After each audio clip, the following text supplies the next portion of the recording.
By now, the back-to-school routine is probably settling in, and now you can focus on school assignments and tackling homework. Whether your child is struggling in a particular area or just needs some structure in the after-school work routine, Tampa Bay Parenting Magazine editor Angela Ardolino is here now with some tips to help you out. Always good to see you. Me too.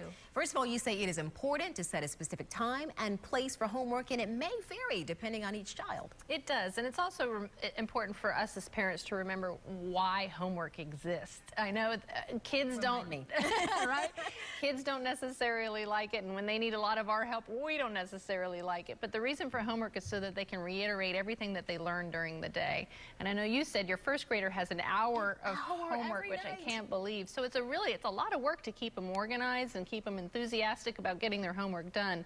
So yes, it's very important. They all like to work in different places. I know some of my kids like to be at the kitchen table, some like to be on their bed. As long as it gets done is what's important, and to make sure that it gets done right when they get home from school. A routine really should be made that every day could be different, because you could have an after-school care program that we get home, we have a snack, we talk a little bit, we let loose, and then we get right to the homework so that it can get done, because there's nothing worse than a kid having to do their homework at 9, 10, or 11 o'clock at night and not getting it done. So it's really important to make sure you establish your routine that right when they get home from school, have a snack, settle down, and then set up and do homework. And set it up if you want to set up an office where they do it, or even a desk in their room, make it fun. Give them lots of highlighters and pens and staplers and things that they can work with so that they can make homework more interesting. And you also say make sure you get everybody involved, not just the parents, but also siblings. But I would think that would create some distractions, though, right? It does. The best way is when you have like a 4 or 5 year age difference. If they're closer to that in age, then yeah, you're probably going to get some playing or bickering or something else going on. So you're going to want to separate them.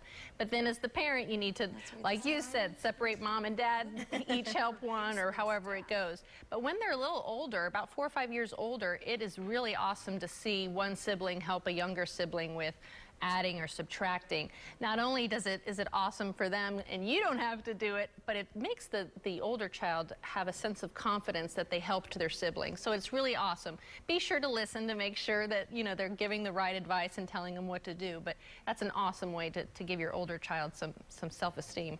Okay, yeah, I won't try the whole sibling working together right now. All we get is fighting the entire time. Yeah, when they get older, it'll probably change, because then they get really proud when they learn something that their little sister or little brother doesn't know, and they get to share it. And it may be just the thing that says it a little bit different that they get, that their teacher doesn't get, that they're not getting through their teachers. So it really is. But yeah, just take the time. If they have an after-school activity, if you can get it done before the after-school activity, by all means do.